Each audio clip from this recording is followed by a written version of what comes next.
Assalamualaikum warahmatullahi wabarakatuh. Jumpa lagi anak-anak bersama Ibu Juju dalam video pembelajaran tematik untuk kelas 5. Jangan lupa like and subscribe videonya ya. Dan sebelum belajar, mari kita membaca doa terlebih dahulu agar diberikan kemudahan dalam mempelajari materi hari ini. Assalamualaikum warahmatullahi wabarakatuh. Jumpa lagi anak-anak, kita belajar lagi ya, tetap semangat kan? Nah, tadi di pembelajaran 1 kalian sudah belajar bahasa Indonesia dengan materi memahami informasi dari sebuah teks. Nah, sekarang masih di pembelajaran 1, kita lanjutkan pada pembelajaran IPA dengan materi sistem pernapasan pada hewan. Tetap dibuka buku tema 2-nya ya, sambil perhatikan penjelasan dari Ibu. Oke. Nah, jika kamu buka bukumu di halaman 2, itu nanti ada gambar yang sama seperti pada di monitor. Nah, pada gambar ini, yuk kita saksikan sama-sama dan kita jawab pertanyaan yang ada di bawahnya sama-sama ya. Oke, nomor 1. Apa saja makhluk hidup yang ada pada gambar di atas? Apa saja ya makhluk hidup pada gambar ini? Ya, pertama ada manusia. Kedua, ada banyak hewan. Di antaranya kambing, bebek, kemudian ayam, ya. Dan ada tumbuhan. Oke, nomor 2, apa saja perbedaan makhluk hidup yang ada pada gambar itu? Banyak perbedaannya. Pertama, jenis makanannya. Ya, kebetulan kalau hewan yang ada pada gambar sama termasuk jenis hewan herbivora, pemakan tumbuhan.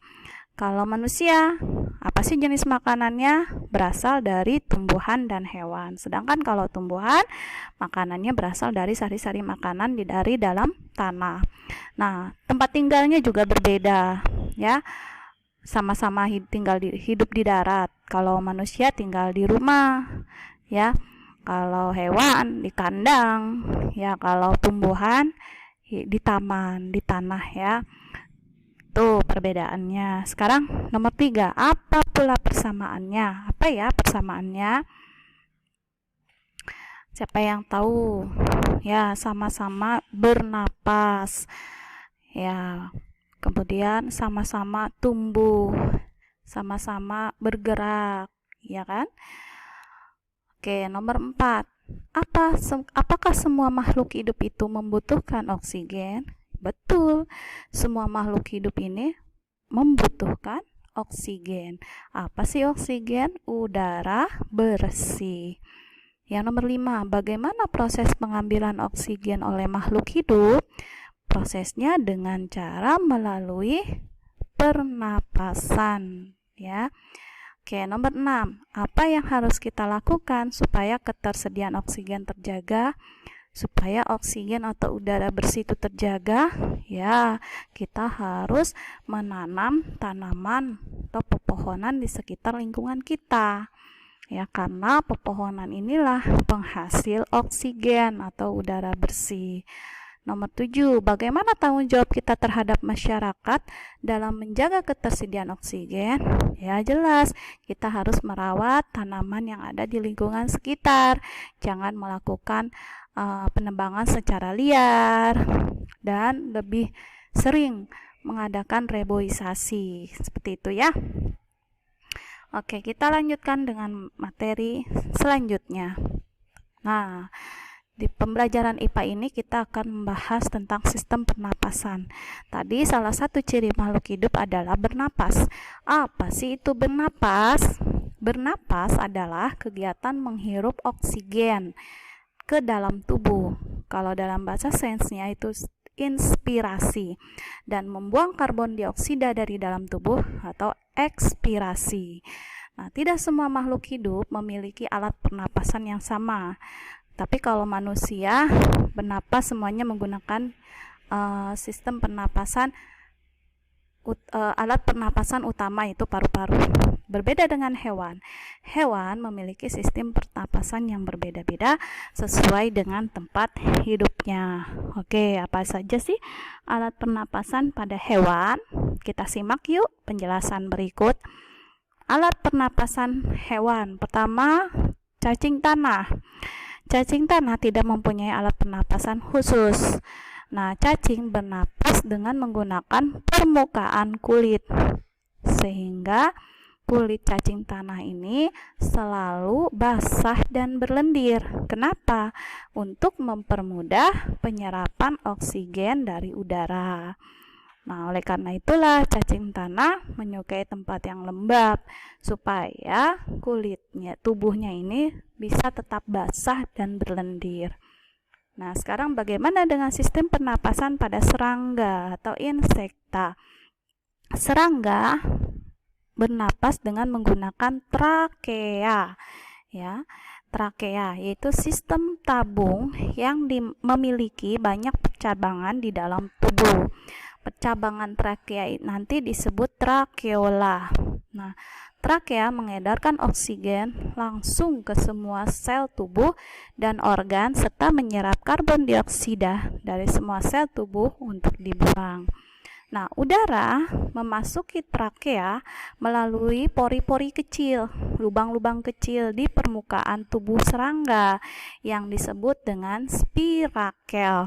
Nah, selanjutnya udara yang masuk melalui spirakel ini akan beredar melalui pembuluh udara kecil. Sel tubuh akan mengambil oksigen dari pembuluh udara kecil itu, ya. Dan karbon dioksida juga akan mengalir ke trakeola lalu dibuang kembali melalui lubang spirakel. Jadi fungsi spirakel pada serangga itu hampir mirip seperti hidung pada manusia. Oke, kita lanjutkan. Hewan berikutnya adalah ikan atau Pisces kalau dalam bahasa sainsnya. Nah, ikan kalian semua tahu habitatnya adalah di air. Nah, ikan bernapas menggunakan insang, ya. Insang terdapat di belakang rongga mulut pada kedua sisi kepala ikan. Nah, biasanya insang dilindungi oleh selaput rangka yang disebut tutup insang atau operculum. Nah, insang ini berbentuk lembaran-lembaran tipis yang berwarna merah muda dan selalu lembab. Itu ya, kalian bisa membaca nanti bagaimana cara ikan bernapas ya pada buku paketmu. Nah, untuk selanjutnya sistem pernapasan pada amfibi. Kalian tahu kan hewan amfibi itu apa? Ya betul, hewan yang hidup di darat dan di air. Contohnya seperti kecebong ya dan katak. Kecebong pada saat masih bayi, kemudian setelah dewasa menjadi katak. Nah, dia hidup di darat dan juga di air. Nah, itu disebut dengan hewan amfibi. Kecebong pada saat hidup di air, masih hidup di air, dia bernapas dengan menggunakan insang. Insangnya ini ada di luar, ya, berada di luar di sebelah kanan dan kiri, di luar tubuh ya. Nah, di lembaran-lembaran kulit halusnya. Nah, ini insang kecebong. Namun, ketika kecebong berubah menjadi katak dewasa, maka alat pernapasannya menggunakan paru-paru dan permukaan kulit. Nah, kalian bisa baca bagaimana cara amfibi katak itu bernapas dengan membaca buku paketmu. Selanjutnya adalah sistem pernapasan pada reptil. Reptil, contoh binatang reptil itu ada ular, kadal, cicak, buaya, dan biawak. Nah, reptil itu bernapas menggunakan paru-paru. Udara masuk melalui hidung, kemudian ke batang tenggorokan, kemudian masuk ke paru-paru. Nah, paru-paru reptil terletak di dalam rongga dada dan dilindungi oleh tulang rusuk, hampir mirip seperti manusia ya. Paru-paru reptil sederhana dengan beberapa lipatan dinding yang dapat memperbesar permukaan paru-paru. Namun, paru-paru kadal dan buaya lebih kompleks dengan beberapa belahan dan bertekstur seperti spons. Jadi kalau kadal dan buaya paru-parunya lebih kelihatannya lebih kompleks ya, ada banyak spon-sponnya di situ. Oke, lanjut. Untuk berikutnya adalah sistem pernapasan pada burung. Burung itu bernapas dengan paru-paru, tapi di dalam paru-paru burung selain dengan paru-paru juga ada kantong udara. Nah, kantong-kantong udara ini nanti fungsinya adalah untuk menyimpan ini kantong-kantong udaranya ya, fungsinya untuk menyimpan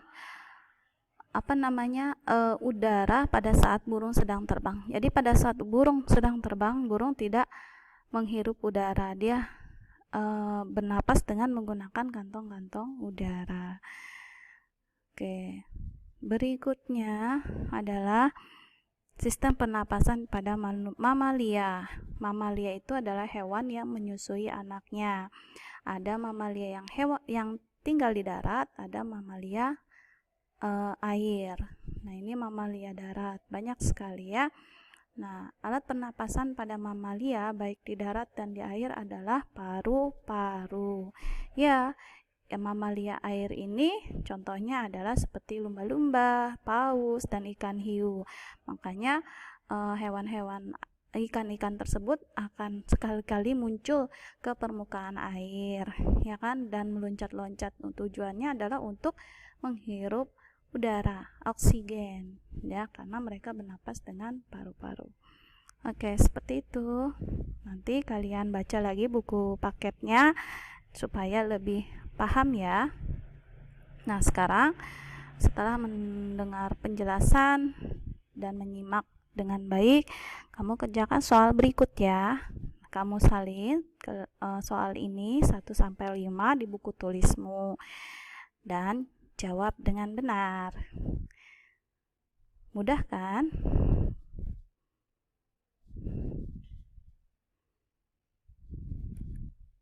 Oke, selamat mengerjakan. Terima kasih. Assalamualaikum warahmatullahi wabarakatuh.